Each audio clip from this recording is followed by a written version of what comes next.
Cool.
First of all, I have to say, I'm so excited to be here. I've always wanted to be here filming this, so this is like a real treat for me to be with you guys. I got to build a preset. It's called I.M.A. Operator. I.M.A. for my initials, Ian Martin Allison, and this song is by a Minneapolis trio I play with called the Orange Goodness, and the tune is called Operator. And it's so fun. I can't wait to break it down. It's gonna start with, it has the things that are always on, or compressor at the top, and then just a little bit of drive in a parallel path. So when you're playing like regular, right, or even with fingers, it doesn't sound super saturated or broken up, but if you hit it, so you have just this little bit of like amp character, and that's the I.M.A drive, which I've come to like more than almost any, even just standalone drive. I prefer this drive. I'm gonna sound like such an HX Stomp fanboy today, but it's true though. It's because that's who I am. So that's sort of where it starts. There's a bit of compression, it's parallel blended, and then there's this drive in a B path that's always on. Okay, so with that tune, when I'm playing like the regular bass sound, right? I'm here using that compressor and using that drive it's on. So when I'm playing, right?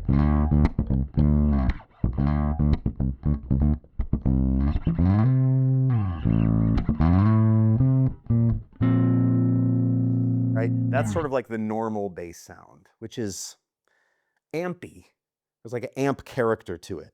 But then the way the tune starts, I have an octave, right? So if I kick on the octave, even just playing out with fingers, and this is sort of like the 80s Pinot Tony Levin octave setting, where you've got kind of quite a bit of your original signal and then a healthy dose of octave also. So sort of blended. Right, so you hear that original signal, you hear the punch of that, and then you hear this like sub underneath, right? So I'm playing with a pick, because I love playing with a pick. I love the attack it produces. So my reference for this sound with just the octave and that bit of drive and compression is like kind of that like Tony Levin, Peter Gabriel sledgehammer thing. But then the next component, I've got it on switch 3 here, is a delay. And this is simple delay. And what I'm doing here is the band is at 120 beats per minute. I have used an audio like calculator to calculate what that is in milliseconds. If you have on your Stomp switch 3 open for the tuner, you can set BPM, but I like to use all the switches. So I have it set to milliseconds. So I have to figure out that number. Just turns out that a 16th note at 120 BPM, it's 125 milliseconds. Okay, so if you set a delay to give you a 125 millisecond repeat, on simple delay, which is what I'm using, I'm setting the feedback to 0, and I'm setting the mix. I'm noticing now that it's 51. That could have been fat fingers, could have been intentional. I don't remember. I think it's maybe fat fingers. Yeah, yes, dude. So the delay is now giving me a 16th note repeat. I'm playing, if I play this, if I get rid of the delay, all I'm playing is this, right? So I'm doing both muting with like right hand palm, left hand mute. And then when I turn that delay on, and I love this because it sounds kind of like a sequencer or something. It sounds electronic to me. So at the top of this tune, operator, the vibe is,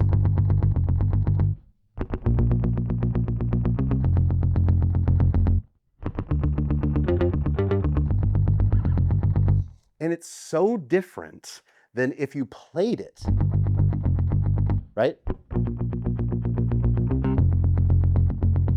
And I'm also actually very slow with a pick. Like right at the end of that, I was starting to feel like this is about all I can do of that. I've always been very slow, just bugged me, but it sort of led me to these other ways to make a sound.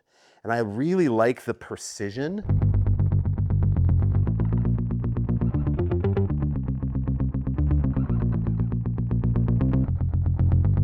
I just think it's cool because I like electronic music and hip hop music and pop music where there are sequencers or things that are like metronomically just down the center. So how we did this in the studio is our drummer Reese had a click in his ears, right, of 120 BPM, and then I just played to him. And he's a wonderful monster player. Shout out to Rolls Reese Kling. He's the best. So he plays that drum groove, I join him on the bass, and because he's playing to a click at 120, it works, right? And so those two sounds, the octave sound, right, which is just this, feeding that drive, getting a little bit gritty, also is going into that delay. So then at the top of the chorus, right, we have this thing. So I actually put the pick, instead of putting the pick in the bridge, which oh, look at that. Come on, that's a fun little secret, right? On like a Fender style, or this is a hip shot B, there's always a spot between, and it's different on every bass and every string, but there's always gonna be a spot of tension between the string and the spring where you can perfectly place a pick. That's a fun thing. But for this, I have it close by, I stick it in my mouth. Gross, but I do. So then, and this, I was saying before the shoot, and this is true, that I would pay the price for the Stomp for only attack synth. This is one of my favorite sounds of all time. I use it, I figure out how to sneak it in on every record I've ever played on. It's cool because the electric bass decays. You play a note, and the nature of our instrument is the note decays. But this subverts that expectation and rises.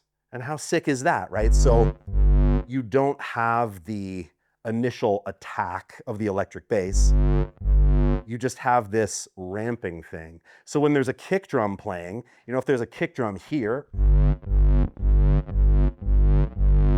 it sort of simulates or emulates a sidechain thing where the kick drum is playing and almost feels or sounds like the kick drum is triggering the bass note. Like after the transient of the kick drum, you get this bloom of bass, which I freaking love. So I'm just hanging out with the kick drum playing that stuff. And if you let it last, you know, it responds really well to vibrato, it's just such a great sound. So that sound is also feeding the drive a bit. And then it also opens up a chorus. So the cool thing about the Stomp that blew me away, like now it's like, well, sure, of course this can do this. But when it came out, the fact that you could assign multiple blocks to one switch was like revolutionary. My old M9, I couldn't do that. You know, so like having this thing be able like, wow, if I kick center switch, foot switch 2, it opens attack synth and it opens 70s chorus, which is another just love, like 70s chorus in the HX Stomp. That's a secret. It's the best chorus for bass. It has such nice low end. The modulation is perfect for me. And so I have just a touch of that on this sound. So it's synth through drive into chorus.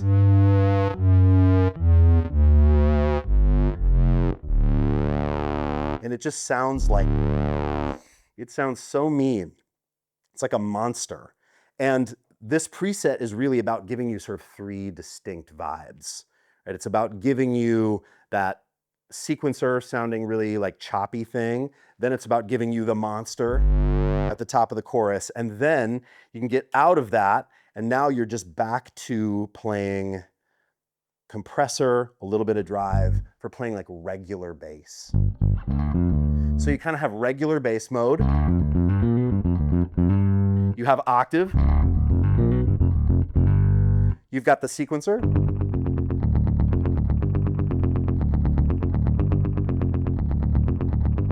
And listen, you don't have to have that at 120 either. You could change the milliseconds and do it for whatever tempo your band is playing. And then the third sound, of course, is the monster sound, which is just like it's just the most obtuse, awesome sounding synth sound. I love it. I love it so much. So you're kind of getting a lot in this preset. And the way it's gonna come, make sure that you've got foot switch 3 set to use a sound versus the tuner so that you can access the delay. Yeah, but that's the preset, operator.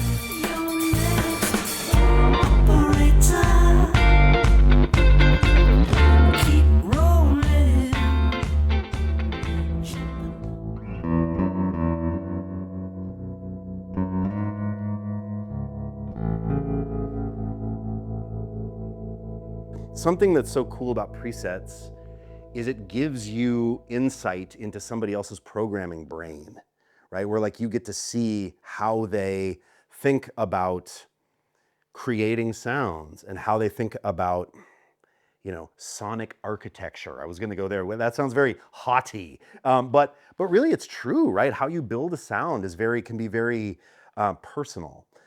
I think instead of like, it's great at first to copy stuff and to really, like if you hear a sound that I make and you're excited about that, I'm thrilled. But also it's really important to think about the sounds that you like, that like when you were growing up, what records did you listen to that you were so excited about and you got so pumped? And like you hear this sound and you might think I don't like that sound, that's weird, or it's too aggressive. But for me, it reminds me of like 80s dystopian sci-fi movies, or it reminds me of like, you know, my misspent youth or something in kind of a charming way. But that might not be your thing. So I think what's so important is to go back and ask yourself what made you like certain sounds and certain music. And I will always tell people, oh, sure, I set the frequency to this and I set it on square wave. But the more important thing is like, what made you want to make that sound?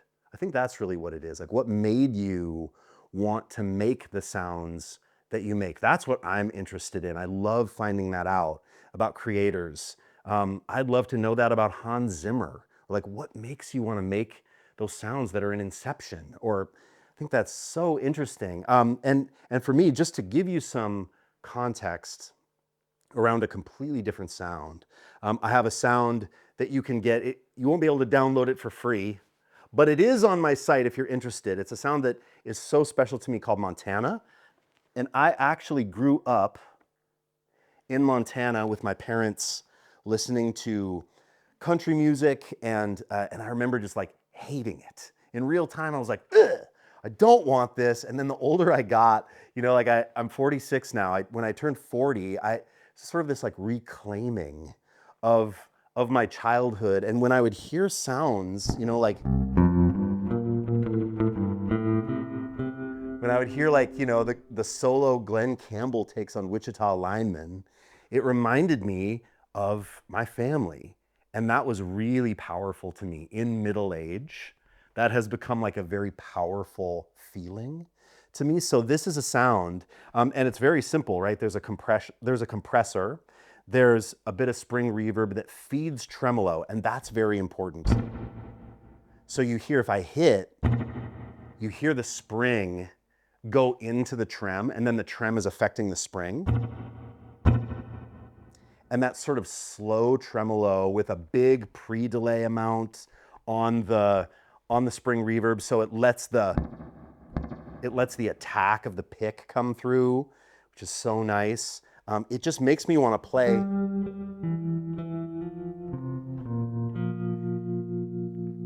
Even if you just play something so simple, it's just instant vibe.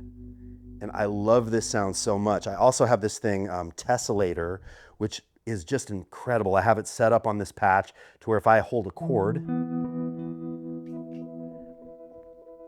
it grabs a snapshot of that, and now it's playing it forward and backward up an octave, which is really nice, and it sort of stays out of the way of the bass. And then I just played an E and a B, so just, it's like I could play something in related to E major or C sharp minor right now, right? And it gives you this space to write and to play melodies on the bass, which is something that I feel like we as bass players maybe need to do more of, and think of ourselves maybe more as writers, composers, right?